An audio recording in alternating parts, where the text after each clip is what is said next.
Meus irmãos, a graça e a paz do nosso Senhor Jesus Cristo. Vamos abrir a Escritura em Levítico, capítulo 1, verso 1. Começaremos a exposição desse livro na semana que vem. Hoje teremos um sermão introdutório, um sermão temático, para vermos algumas questões iniciais a respeito deste livro, para a nossa melhor compreensão na caminhada durante a exposição. Como o pastor Márcio já tinha avisado, enquanto ele expõe Hebreus, eu farei a exposição de Levítico. Os dois estão conectados, pois em Hebreus nós temos a superioridade de Cristo sobre todo o sistema sacerdotal e sacrificial, e aqui nós temos todo o sistema sacrificial e sacerdotal sendo determinado por Deus em Levítico. Levítico capítulo 1, verso 1, assim diz a palavra do Senhor. Chamou o Senhor a Moisés e da tenda da congregação lhe disse. Somente esse verso hoje, vamos orar nessa hora. Pai, nós te damos graças, porque estarmos aqui é da vontade do Senhor, cultuar ao Senhor é o nosso dever e o nosso prazer. E respondemos à convocação que o Senhor nos deu, para que juntos estivéssemos aqui prestando culto ao Senhor. Que o Senhor seja exaltado, glorificado, continue a ser exaltado e glorificado, na verdade, enquanto cultuamos ao Senhor nessa hora. Agora que ouviremos mais da Tua palavra e buscaremos na direção do Teu Santo Espírito, entender mais da palavra do Senhor, no livro de Levítico, inspirado, escrito por Moisés, Teu servo. Nós assim rogamos ao Senhor a Tua bênção e direção, em nome de Jesus. Amém. Puro e santo. Você já parou para se lembrar que você está diante de um Deus puro e santo? E esse Deus que é puro e santo, aceita você na presença dele. Como que pode isso? Pense. De vez em quando eu volto à pregação do Voddie Baucham, é um pastor americano, e ele tem uma pregação antiga, que ele prega num centro universitário. Alguns de vocês já viram essa pregação, eu acredito. E ele vai contar lá uma ilustração no decorrer da sua pregação, de um jovem que faz o primeiro semestre de filosofia na universidade, e vai falar com ele, como que você concilia o problema no mal do mundo com a soberania de Deus? Aí ele brinca e fala, né, você fez o primeiro semestre de filosofia, né? O cara pergunta para ele sobre a Teodiceia e tal. E aí Voddie Baucham argumenta contra aquele jovem que o procura e diz, eu só vou responder quando você fizer a pergunta certa. Essa não é a pergunta certa.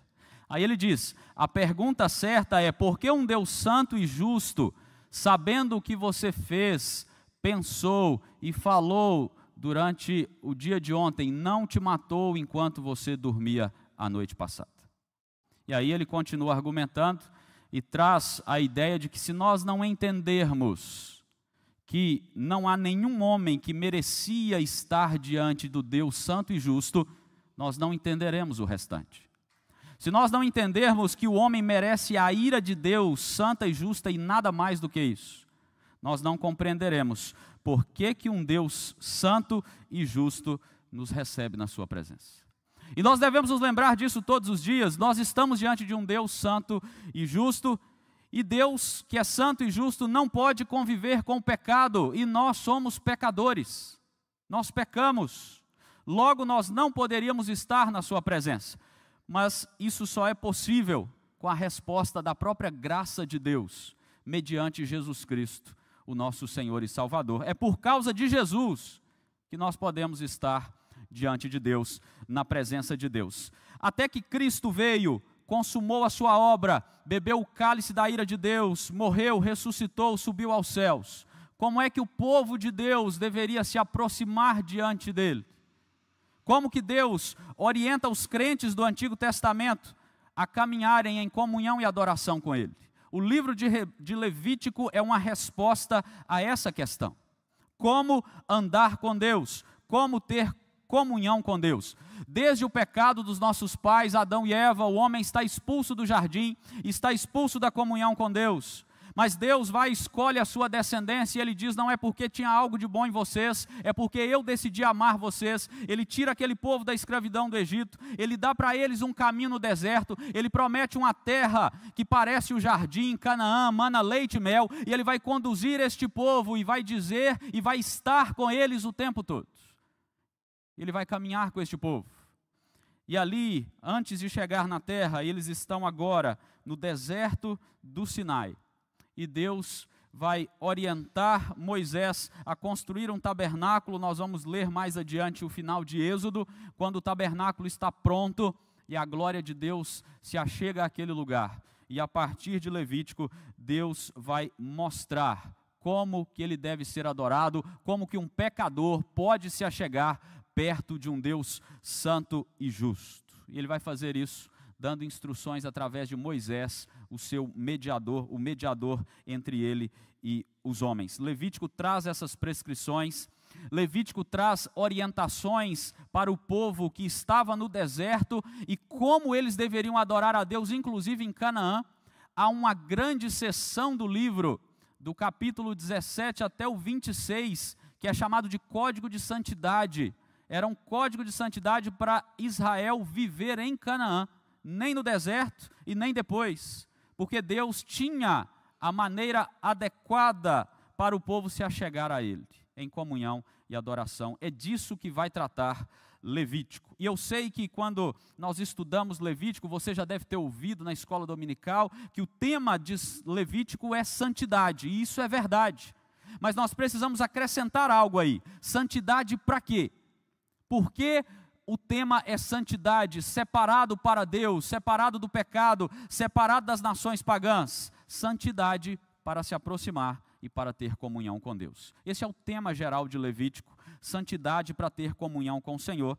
E eu quero pensar no tema nessa noite, como se aproximar de Deus, através do culto que Ele prescreveu, através do culto que Ele determinou a Moisés para o seu povo. Essa é a essência de Levítico. E nós passaremos hoje nessa introdução pensando em alguns aspectos deste livro. O primeiro deles é a estrutura do livro, que é importante para entendermos o porquê. Nós temos alguns aspectos centrais aqui que tem a ver também com Jesus Cristo. Mas antes mesmo da estrutura do livro, eu quero que você pense como o Pentateuco, os 5 primeiros livros da Bíblia, ele está estruturado, ele está colocado. Nada é por acaso na Escritura, não cremos que Levítico foi colocado aleatoriamente ali. Tem um termo que é usado, que é chamado de quiasmo, que é a ideia de os extremos vão se juntando para um centro, um ponto principal dentro do texto, dentro de capítulos, dentro de uma estrutura literária. E aqui nós temos isso no Pentateuco. Se nós olharmos para Gênesis e para Deuteronômio, o primeiro e o último, nós temos ali o prólogo e o epílogo do caminho do povo até Canaã. Se nós olharmos para o Êxodo e Números, que são os outros dois, Êxodo nós temos o povo deixando o Egito. Números nós temos o povo deixando o deserto. Êxodo tem o tabernáculo sendo construído. Números mostra esse tabernáculo sendo dedicado ao Senhor. E no meio nós temos Levítico. O livro que mostra a este povo, que foi tirado do Egito, que foi tirado do deserto para Canaã, que foi instruído como obedecer a Deus, como construir um lugar para que Deus estivesse com eles ali em comunhão. É o livro que vai mostrar como ter comunhão com esse Deus, através das leis, dos sacrifícios, dos rituais de purificação, de lavagem, tudo isso apontando para Jesus Cristo, o nosso Senhor, e é por isso que nós não temos essas coisas mais, mas Levítico é central no Pentateuco, porque ele enfatiza essa comunhão com Deus. E aí quando nós olhamos para o livro de Levítico, tem um arranjo nesse sentido também. Porque se nós olharmos o capítulo 1 ao 7, e você vai perceber isso na nossa caminhada, ele vai destacar a questão dos sacrifícios, ok? E lá no capítulo 23 ao 27, ele vai fazer a mesma coisa, ele vai destacar sacrifícios. Do capítulo 8 ao 10, ele vai enfatizar o serviço sacerdotal. Do capítulo 21 ao 22, a mesma coisa. Do capítulo 11 a 15, o destaque é para a purificação, e aí envolve aquele que tinha lepra, aquele que tinha fluxo seminal, fluxo do corpo, como que deveria lidar com essas coisas, referentes à purificação para se apresentar a Deus. A mesma coisa do capítulo 17 ao 20. qual que é o capítulo central?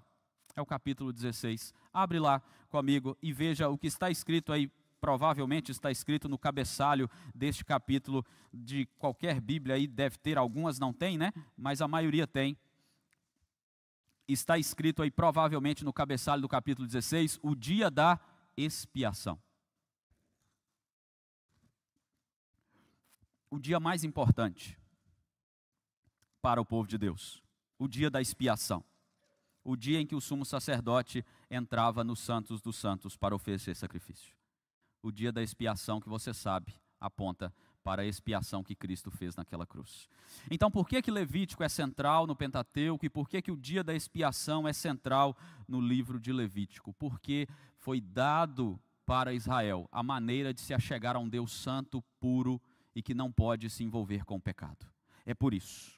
Porque Deus, ele estabelece a maneira de adorá-lo, a maneira de cultuá-lo. Deus estabelece tudo aquilo que envolve perdão de pecados, purificação, expiação. Deus vai mostrar que é assim que ele aceita o pecador diante dele. Por isso que tem esse arranjo, essa estrutura dentro do Pentateuco e dentro de Levítico. E se nós pudermos simplificar a estrutura ainda de Levítico, nós poderíamos dizer que do capítulo 1 a 16 é como se aproximar de Deus por meio de sangue. Porque ali nós temos estabelecido o sacrifício e o sangue, nós vamos ver também em Levítico, tem a ver com a vida, tem a ver com remissão de pecados, tem a ver com expiação. E do capítulo 17 ao 27 é como viver na presença de Deus através de uma vida santa. Assim poderíamos pensar nessa estrutura. Santo significa separado, no caso do povo de Deus, separado do pecado, separado das práticas das nações pagãs, que os rodeavam no deserto e que rodeariam eles em Canaã também. Então eles deveriam viver essa vida de santidade e o livro inteiro vai mostrar como que se faz essa separação neste mundo caído, cheio de morte, cheio de impureza, cheio de paganismo. Por isso que o dia da expiação também é central. O sumo sacerdote entra lá no Santo dos Santos, oferece sacrifícios pelos pecados dele e do povo, e se Deus aceitasse, ele não seria morto e Deus receberia aquele sacrifício como aceito diante dele. O dia da expiação aponta para Cristo. Lá em Hebreus nós lemos que ele é o sumo sacerdote. Veio Cristo como sumo sacerdote, não por meio de sangue de bodes e bezerros, mas pelo seu próprio sangue ele entrou no Santo dos Santos, uma vez por todas, tendo obtida eterna redenção. Então isso que está acontecendo aqui, apontava para Jesus, nos mostrava Cristo, ele que é o sumo sacerdote, que entrou de uma vez por todas, e é por isso que nós não temos esse sistema de culto mais, porque já se cumpriu em Jesus Cristo. Mas o aspecto central aqui de Levítico vai girar em torno dessa expiação, porque é isso que Cristo faz ao subir naquela cruz e derramar o seu sangue em nosso favor. Então, olhando para a estrutura de Levítico, o que nós podemos aprender aqui do nosso relacionamento com Deus e a respeito desse Deus santo, justo e perfeito no qual nós nos relacionamos por causa da obra de Jesus? A primeira coisa é lembrar da graça de Deus. É Deus que vai até o pecador. É Deus que mostra ao pecador, é Deus que transmite a ele todas as instruções e dá todos os recursos para que este pecador se chegue a ele, se achegue a ele, cultue a ele, tenha comunhão com ele. É Deus que chama, que ensina, que coloca um mediador provisório ali para caminhar com aquele povo. É Deus que graciosamente redime aquele povo. E nós também. Você só se aproxima de Deus em comunhão, porque o mediador Cristo Jesus já entrou no Santo dos Santos. Você só pode orar e a sua oração é respondida de acordo com a vontade de Deus. Ele ouve a sua oração, porque o Filho intercede por você continuamente, o Espírito Santo que habita em você também faz isso. É graça de Deus, não é merecimento, não é obra nossa, não é capacidade nossa, isso é graça. Pecadores que foram alcançados pela graça. Levítico está falando de lei, mas Levítico está falando de graça também. A graça de um Deus que leva aquele povo e mostra para eles, é assim que vocês devem me adorar. É assim que nós devemos nos relacionar. É assim que vocês devem se separar para mim. Deus é um Deus de graça e nos chama nessa caminhada. Nós devemos nos lembrar também da provisão de Deus. Ele deu tudo o que é necessário para o adorador. cultuá-lo. Tabernáculo, utensílios, rituais, vestimentas, horário correto de entrar lá, quem poderia entrar, quem estava separado para aquilo, como que o animal deveria ser morto, como que ele deveria ser queimado, o que deveria ser separado, tempo de purificação, tudo Deus provisionou para o seu povo. E aí nós temos o progresso da revelação, nós temos a vinda de Cristo Jesus, e Ele continua nos dando toda a provisão para cultuá-lo agora. Deus dá provisão para todos os povos de todas as épocas cultuarem, adorarem, levantarem mãos santas a Ele, de acordo com o que Ele prescreve na sua palavra. Nós temos toda a direção do Senhor. No culto, após a vinda de Jesus, nós vamos cultuar com os recursos que Ele nos deu. Nós podemos pensar dos recursos que nós vemos até aqueles que nós não vimos, mas aconteceu. Por exemplo, Deus te deu um recurso, uma Bíblia na sua língua. Isso é um recurso, provisão de Deus. Deus nos deu também acesso ao santo lugar, mediante o sacrifício de Jesus. Então você se lembra, Jesus está lá morrendo na cruz e o véu do santuário se rasga do alto a baixo, e naquele véu tem desenhado 2 querubins, querubins que Deus colocou na entrada do jardim, na entrada da árvore da vida, para que o homem não voltasse lá mais, mostrando que rompeu a comunhão. Dentro do Santo dos Santos só pode entrar o sumo sacerdote uma vez por ano, e mesmo assim eles amarravam lá uma fitinha, uma cordinha, com uns badalozinhos, porque se Deus fulminasse o sumo sacerdote lá, só arrastava o corpo para fora. Deus não tinha aceito o sacrifício. Mas aí Jesus vai lá e entra no Santo dos Santos, como diz o autor de Hebreus. E lá no santuário, aquela cortina de não sei quantos metros de altura, de grossura, ela se rasga de alto a baixo. Deus mostrando ao povo: vocês podem entrar no Santo dos Santos, através do mediador que morreu na cruz por vocês. Isso é provisão de Deus para o nosso culto, para a nossa adoração. Há também a necessidade de purificação, e Deus vai mostrar isso ao seu povo. Deus dá toda a orientação, toda a lei, e essa estrutura do livro, ela mostra essa necessidade contínua de purificar-se, além da questão da expiação, do dia da expiação, oferece sacrifícios, oferece ofertas de gratidão a Deus, como nós vamos ver aqui, oferece ao Senhor ofertas de manjares, holocaustos, cordeiro sem defeito, purifica a sua vida, purifica o seu corpo, não se apresente diante de Deus de qualquer maneira. Deus está mostrando isso ao seu povo. Purificação era necessário. Aqueles sacrifícios tinham a ver com o Senhor receber e purificar o seu povo. Aqueles sacrifícios não podiam remover pecados, o autor de Hebreus fala isso, né? Mas como que Deus os aceitava? Porque eles apontavam para o sacrifício de Jesus, eles eram sombras, tipos, representavam a Cristo naquele momento do progresso do povo de Deus, da revelação ainda em caminho, até que o Senhor viesse e na história ele consumasse a remoção de pecados. É por isso que nós lemos aqui, e o pastor Márcio vai pregar sobre isso, o sumo sacerdote que entra de uma vez por todas e oferece sacrifício pelos pecados do povo. Ele não oferece por ele, como esses sumos sacerdotes aqui, como Arão tinha que oferecer por ele também, porque Arão era pecador, mas o Deus homem encarnado não. Então ele vai e purifica o seu povo, e o nosso dia da expiação já aconteceu há mais de 2000 anos atrás, mas nós ainda continuamos necessitados de purificação, de caminhar em pureza, porque ainda somos pecadores. Mas o sacrifício já foi feito. Nós não fazemos sacrifícios pela purificação dos nossos pecados. Nós necessitamos de pureza. Nós vamos em fé no sacrifício de Jesus, e nós vamos em arrependimento e quebrantamento diante de Deus. E Ele promete que por meio de Jesus Cristo, Ele continuará a nos purificar, a nos santificar, e nós também, naquilo que nos cabe a nós como povo do Senhor, habitado por seu Santo Espírito, buscaremos purificar a nossa vida, removendo de nós tudo aquilo que pertence ao velho homem. É assim que nós caminhamos, e o Senhor nos mostra que nós precisamos disso. Então, quando nós olhamos para Levítico, nós vemos a lei, mas nós vemos a graça também, de um Deus que instrui, um Deus que orienta e um Deus que mostra a necessidade de pureza para se achegar diante dele. Nós devemos considerar também o contexto deste livro, e aí eu quero que você abra comigo a Bíblia, por gentileza, para você ver como que Êxodo termina. Êxodo capítulo 40, verso 34 a 38.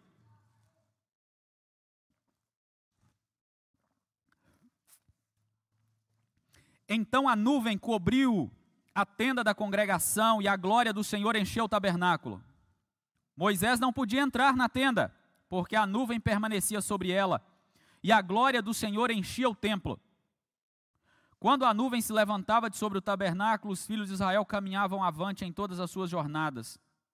Se a nuvem, porém, não se levantava, não caminhavam até o dia em que ela se levantava. De dia a nuvem do Senhor repousava sobre o tabernáculo, e de noite havia fogo nela, à vista de toda a casa de Israel, em todas as suas jornadas. Preste atenção nisso aqui. Moisés não pôde entrar lá de início, porque a glória de Deus encheu aquele tabernáculo. E depois fala que quando a nuvem levantava, mais adiante, vai ser dito que ficaram 2 anos ali, no deserto do Sinai, até que a nuvem levantou pela primeira vez, e eles então caminharam conforme a vontade do Senhor. O livro do Êxodo termina assim, com a construção do tabernáculo. O tabernáculo que Deus deu as orientações de como ele deveria ser feito nos seus mínimos detalhes. Esse tabernáculo, ele é erigido, e ali a manifestação da glória de Deus aparece. E agora, como que a gente adora ao Senhor nesse tabernáculo? O que é que a gente faz?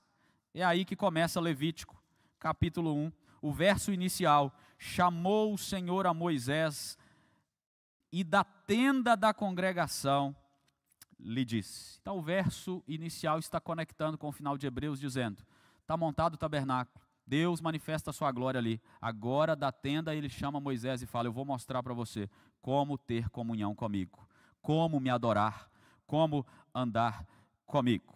Agora vá comigo para Números capítulo 1 e veja o verso 1 comigo, de Números capítulo 1. Perceba algo no texto. Números, acabou Levítico, começou Números. E aí? No 2º ano, após a saída dos filhos de Israel do Egito, no 1º dia do 2º mês, falou o Senhor a Moisés no deserto do Sinai, na tenda da congregação. Levítico capítulo 1, da tenda. Deus chama Moisés. Moisés não podia chegar lá dentro ainda. Agora Levítico passa, o sacrifício é estabelecido, caminha Moisés, caminha Arão. Agora Deus chama na tenda da congregação, porque Moisés agora pôde entrar lá, Moisés agora pôde ter acesso, Deus o aceitou, Deus recebeu aquele mediador para caminhar e ensinar, e para ele ensinar o povo como adorar ao Senhor. O contexto envolve essa caminhada então em que Deus está formando o seu povo para aprender a adorá-lo. Lembra, 400 anos no Egito, aprendendo a idolatrar deuses falsos. Deus vai trabalhando aquele povo para que eles adorem a Ele de verdade. E ali Deus se encontra com ele na tenda da congregação, na tenda do encontro. O Senhor vai caminhar com o seu povo. O que isso tudo implica, meus irmãos?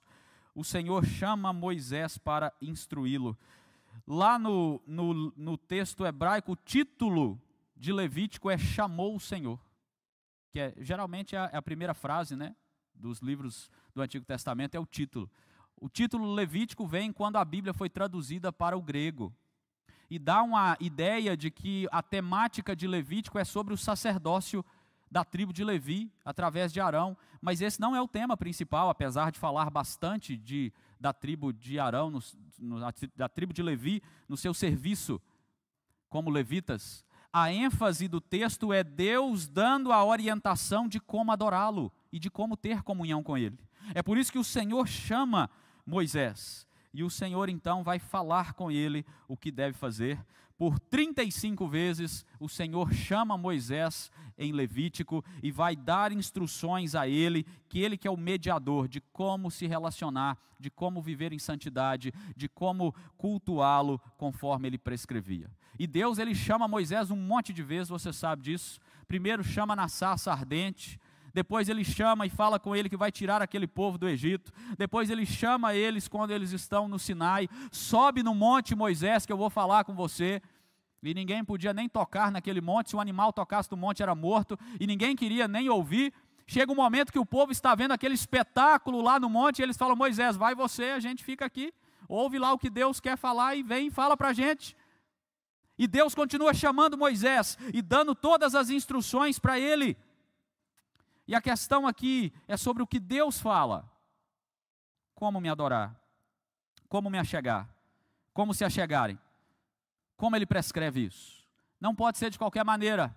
Você lembra do Nadab e do Abiú, né? Então, Nadab e Abiú resolveram em algum momento oferecer um fogo santo para Deus, que Deus não determinou. Deus foi lá e, com seu fogo santo, fulminou os dois. Uma coisa importante de Levítico, dentro do seu contexto, é que as questões de holocausto, sacrifícios, ofertas pacíficas, coisas dessa natureza, já eram praticadas pelos povos pagãos. Já existia antes do povo de Israel. Já era uma prática comum de povos pagãos. Isso aqui não é uma novidade, tá? Só que logicamente que é diferente. Primeiro que é o único e verdadeiro Deus que está falando. E é interessante que Paulo, ele vai falar isso, Moisés vai falar isso. Lá em Deuteronômio capítulo 4, ele fala assim, olha só, Deus manda Moisés falar, né? Se vocês me obedecerem e tal, as nações pagãs, elas vão olhar e vão falar assim de vocês: que grande nação há que tenham deuses tão chegados a si como o Senhor nosso Deus.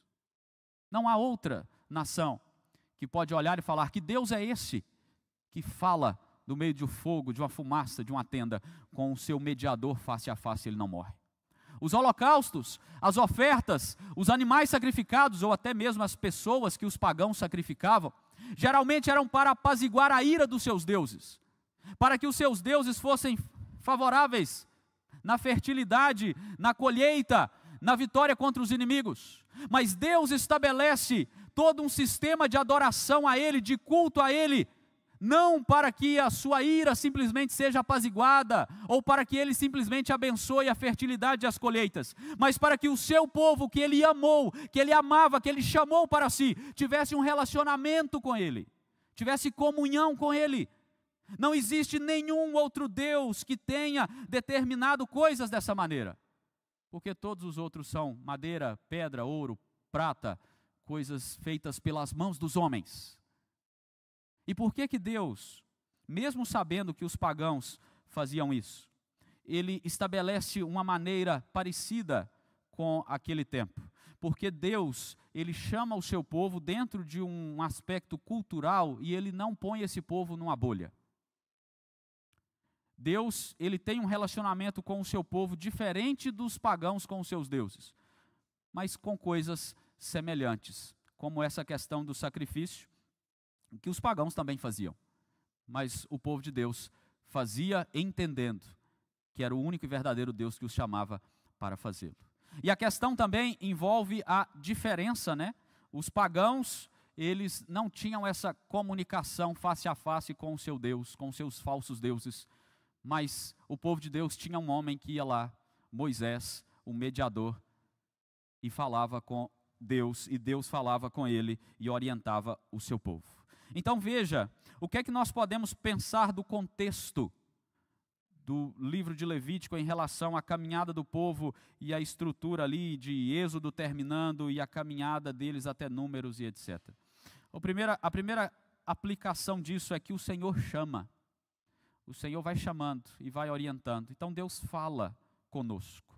Deus nos chama e Ele comunica a sua vontade a nós, e ela é revelada, e ela é clara, e ela está registrada, como nós vimos no sermão hoje de manhã, Hebreus capítulo 1, Deus nos falou pelos profetas, pelos pais de diversas maneiras, agora Ele nos fala pelo Filho, por Jesus Cristo.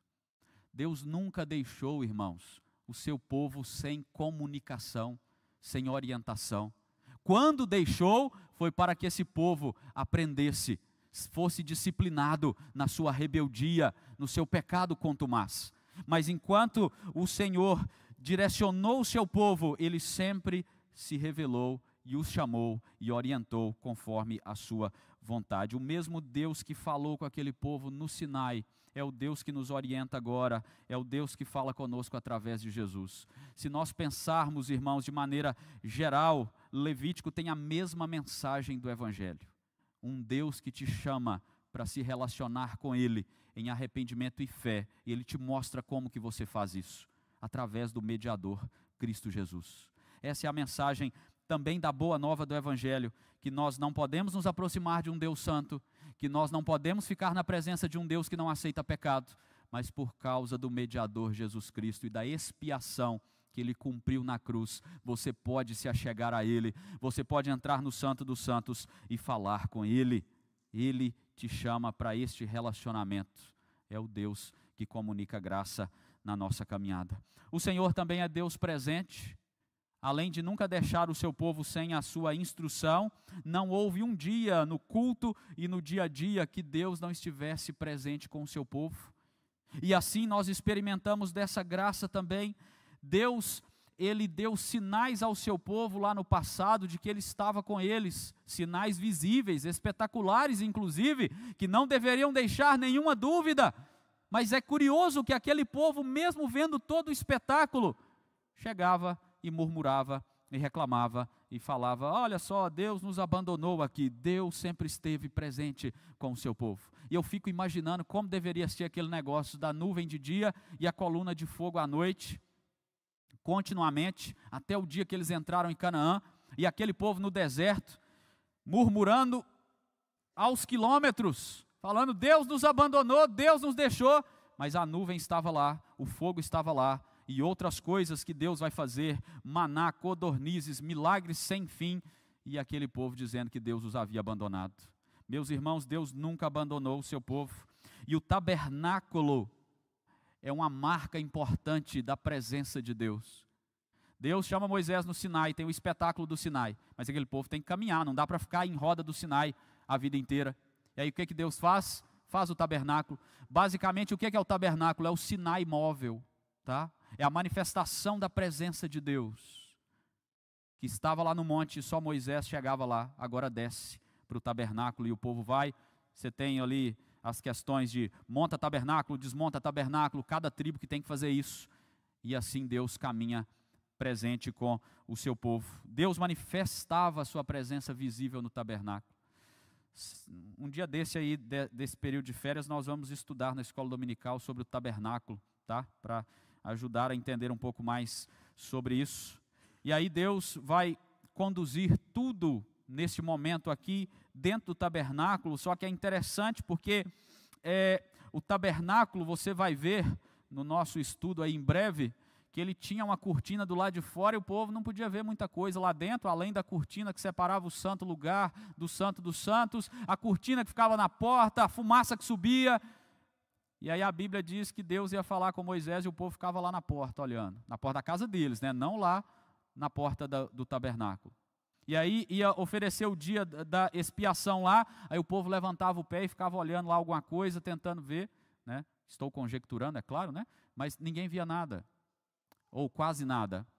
E é interessante nós pensarmos que a presença de Deus com o seu povo agora, depois do cumprimento da obra de Jesus, ela é muito mais, digamos, visível a nós. Porque o que diz o Evangelho de João, capítulo 1, verso 14? A palavra se fez carne e tabernaculou entre nós. O habitou entre nós ali tabernaculou. Deus tabernaculou com o seu povo através de Cristo Jesus. Ele é o tabernáculo de Deus com os homens. É Jesus, o Deus presente conosco. Não há mais véu, não há mais cortina, não há mais fumaça que nos impeça de nos achegar à presença de Deus. Por causa de Jesus, o tabernáculo de Deus, por causa da habitação. Agora, o templo do Espírito Santo somos nós. O tabernáculo é que recebia ali a Shekinah de Deus, a glória de Deus, e a Bíblia diz que os crentes passam a ser habitação do Espírito Santo. Então, como que Deus está presente conosco hoje? Através de Cristo Jesus e através do seu Santo Espírito que está em nós, que habita em nós. Então, de todas as formas possíveis, Deus está presente e nós estamos diante da face de Deus continuamente. Quando você lê Levítico, lembre-se disso. Deus é presente. E Deus também prescreve, meus irmãos, a maneira de adorá-lo. Preste atenção, não funcionava assim. O cara levantava lá de manhã na tenda dele, falava: ô meu irmão, vou lá agora no templo adorar a Deus, viu? Não é assim que funcionava. Se ele chegasse lá na porta, no horário errado, sem o animal adequado, sem a purificação adequada, ele morria. Não era assim que funcionava, porque Deus tinha uma prescrição, um regulamento, uma lei, uma ordenança adequada para se oferecer culto a Ele, para se adorar a Ele. Os reformadores vão trabalhar isso no que eles vão chamar de princípio regulador de culto. Nós só temos no culto aquilo que Deus prescreveu, ou devemos ter no culto somente aquilo que Deus prescreveu. E a ideia é que o nosso culto seja o culto mais simples possível. Quanto mais pirotecnia, mais a chance de nós tirarmos os olhos de Deus, da glória de Deus, do que nós viemos fazer aqui. Nós viemos cultuar a Deus. Já foi falado muitas vezes aqui para os irmãos, o culto não é para o nosso agrado, não é para o que eu gosto, não é a música que eu gosto, não é a pregação que eu gosto, não é o que eu gosto, é o que eu vim ofertar a Deus, oferecer a Deus, em resposta à grande obra de salvação que Ele outorgou para mim em Cristo Jesus. É a nossa adoração. Por isso nós precisamos nos orientar e olhar para a nossa vida comunitária e avaliar o que tem no nosso culto que porventura não foi prescrito por Deus. Tira sem dó, remove, mesmo que seja bonito, gostoso, legal, tira fora. No nosso culto particular, enquanto nós estamos nos assentados aqui, prestemos atenção em como nós estamos adorando. Você acha que dá para adorar a Deus, meus irmãos, sinceramente, enquanto você verifica o placar do futebol do seu time, 7h43 da noite? Você acha que é possível, enquanto se ministra a ceia do Senhor, que você esteja rolando a timeline do Instagram, vendo as notícias deste mundo? Não é possível que o seu coração esteja totalmente dedicado para Deus, enquanto você faz isso. Eu estou citando exemplos aqui de coisas que nós vemos e ficamos sabendo no culto. E nós devemos prestar atenção, nós estamos diante de um Deus santo e zeloso pela adoração a Ele, pela comunhão com Ele.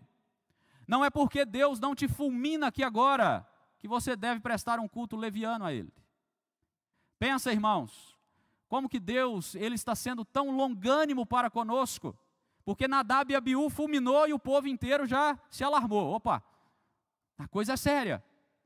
Ananias e Safira foram lá na oferta e Deus matou, e aquele povo ali, ninguém mentiu mais para o Espírito Santo. Imagina se nós estamos aqui agora e Deus fulmina um aqui que está vendo o placar do time, não está nem aí com o culto e está aqui. Todo mundo vai guardar o celular rapidinho e vai cultuar a Deus. Só que Deus é longânimo. Ele não vai fazer isso, eu acho, né? Ele pode fazer. Mas nós precisamos prestar atenção como nós estamos adentrando aqui para cultuar a Deus. Como que nós nos achegamos aqui, meus irmãos? Com o nosso coração de fato desejoso de adorar ao único e verdadeiro Deus, que nós cantamos aqui, santo, santo, santo, toda a honra e toda a glória. Ou nós estamos preocupados com as futilidades deste mundo, em 2 horas que nós vamos passar aqui em média, adorando ao Senhor? Preste atenção nisso. Deus prescreve a maneira de adorá-lo, e a maneira de adorá-lo não é criativa, é bíblica, é da maneira que Ele nos orienta. Pense nisso. Deus tem sido longânimo para conosco, mas Ele é santo e Ele é justo. Cuidado com isso. Ofereça a Deus um culto em espírito e em verdade. Ele orienta isso nas Escrituras. Me cultue em espírito e em verdade, é o que Deus nos diz. Eu quero concluir, e eu quero, em todos os sermões de Levítico, eu pretendo fazer isso, levar você a olhar Cristo no livro de Levítico. É claro que isso é através dos símbolos, tipos e sombras de Cristo, ok? Mas, por exemplo, aqui nós temos alguns elementos a destacar do livro de maneira geral. O primeiro deles é o tabernáculo. Nós já falamos aqui, o tabernaculou conosco. Jesus é o tabernáculo de Deus com os homens. E se nós pudermos parafrasear Hebreus capítulo 1, verso 1, onde diz que Deus, Ele agora nos fala pelo Filho, nós podemos também falar que Ele nos chama pelo Filho. Ele nos chama através do Filho para adorá-lo, para termos um relacionamento de comunhão e de dependência dEle, em adoração, santificação, diante do Senhor nosso Deus. o tabernáculo de Deus com os homens é Jesus Cristo. Você vai ver o tabernáculo o tempo inteiro aqui, e você precisa se lembrar que esse tabernáculo e depois o templo aponta para Jesus Cristo.